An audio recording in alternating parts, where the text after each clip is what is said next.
नमस्कार दोस्तों, स्वागत है हमारे इस नई कहानी के एपिसोड में। हम आपके लिए लेकर आए हैं एक और मोटिवेशनल स्टोरी, जिस कहानी का नाम है विश्वास बनाए रखें, प्रभु कृपा बनाए रखेंगे। किसी ने क्या कमाल की बात कही है कि बहुत ढूंढा उन्हें पूजा, श्लोक और स्तुति में, अंत में प्रभु मिले सेवा, स्नेह और सहानुभूति में। तो इस कहानी में हम जानेंगे कि प्रभु पर विश्वास बनाए रखने से क्या हमें उसके बदले कोई फल मिलता है। हाँ, ज़रूर मिलता है। तो चलिए हम सुनते हैं इस कहानी को। एक ऐसे राजा की कहानी जिसका कोई बेटा नहीं था। वो बहुत परेशान था। अंत में किसी ने उससे कहा कि आप एक तांत्रिक के पास जाइए, उनके पास से उपाय होता है। तो राजा ने ऐसा ही किया। राजा ने एक तांत्रिक के पास गया। तांत्रिक ने उसे उपाय बताया कि आप एक छोटे बच्चे की बलि देनी होगी, जिससे आपकी पुत्र प्राप्ति हो जाएगी। राजा को उपाय एक अच्छा लगा। ये पुराने ज़माने की कहानी है। उस समय सब कुछ चलता था। राजा ने पूरे राज में ढिंढोरा पिटवा दिया कि मुझे एक छोटे बच्चे की ज़रूरत है। जो भी एक बच्चा हमें ला के दे सकता है, उसे परिवार को मनचाहा धन, बहुत सारा पैसा दिया जाएगा। उस राज में गरीब परिवार था। उनके बहुत सारे बच्चे थे। उन्होंने सोचा कि एक बच्चा है, निकम्मा है, नकारा है, कोई काम तो करता नहीं, इसको दे देते हैं ले जाकर। हमारे किसी काम का नहीं है, बलि अगर इसकी चढ़ भी जाएगी, अगर ये मर भी गया तो हमें कोई फर्क नहीं पड़ेगा, बदले में बहुत सारा पैसा मिलेगा। ये सोचकर उस परिवार ने उस बच्चे को राजा को सौंप दिया।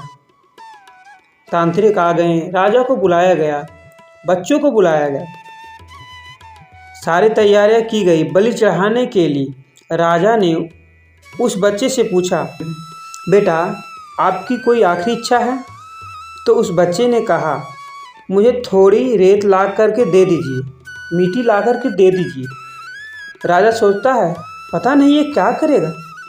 इच्छा पूरी की गई, रेत लाई गई, मिट्टी लाई गई। उस बच्चे ने उस रेत को मिट्टी में मिलाकर 4 छोटे छोटे महल बना दिया। महल बनाने के बाद एक के बाद उसने 3 महल तोड़ दिया। चौथा वाला था, उस महल के सामने वो हाथ जोड़ के बैठ गया, प्रार्थना करने लगा।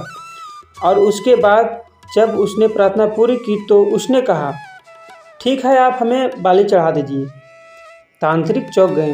राजा डर गया, ये क्या कर रहा है? तांत्रिक को पता नहीं कौन सी विधि कर दी। राजा ने पूछा कि आपने क्या किया?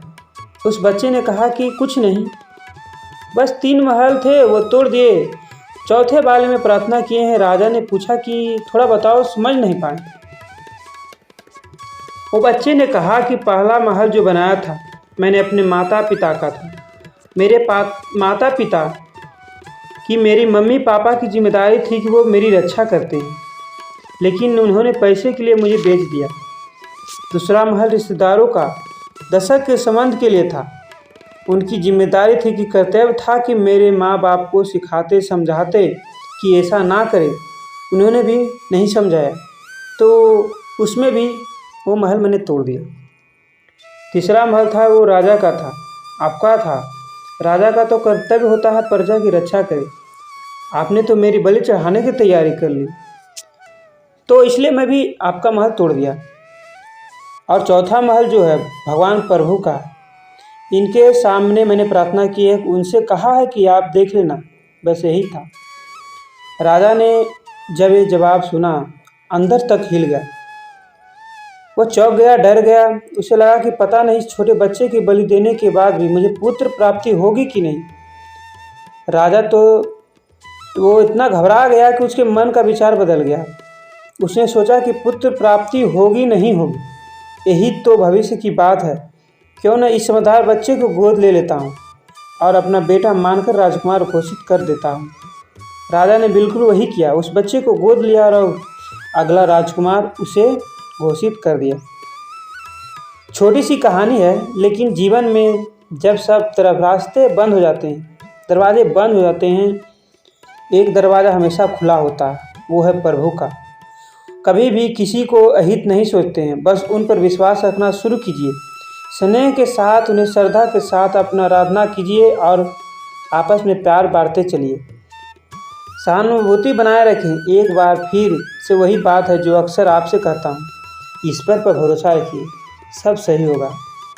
अगर आपको एक कहानी कैसी लगी, अगर अच्छी लगी हो तो एक लाइक, कमेंट और हमारे चैनल को सब्सक्राइब ज़रूर कीजिएगा। मिलते हैं एक नए वीडियो में, तब तक के लिए आप अच्छे रहें, स्वस्थ रहें। धन्यवाद।